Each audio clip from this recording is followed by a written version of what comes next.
Sasa mdogo wangu, umeona yale masharti tuliyopewa pale, yaani natakiwa, yaani lazima niwe makini sana, kwa sababu yaani nikienda tu kidogo hivi kinatulamba. Yaani ukikosea sasa umeniangusha mimi kabisa.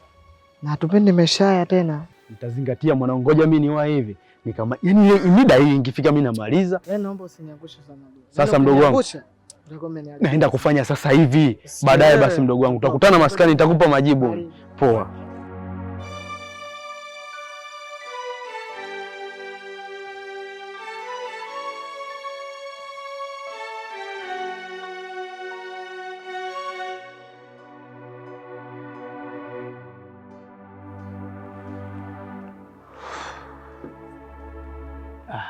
Mama mtu, kwa unapenda kunikwaza?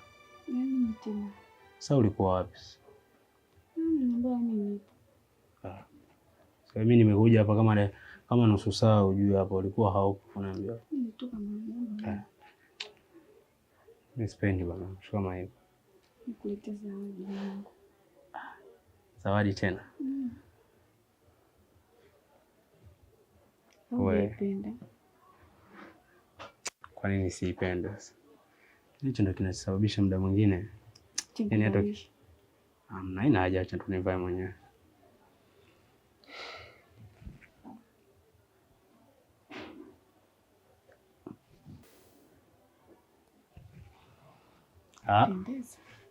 Unajua tu mambo yako kwamba ukishanikwaza tu, yaani kuna vile vizawadi vinafanya kwamba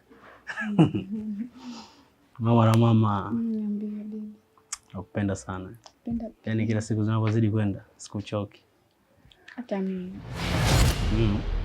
Afu hiki hapo kuna kitu hiki.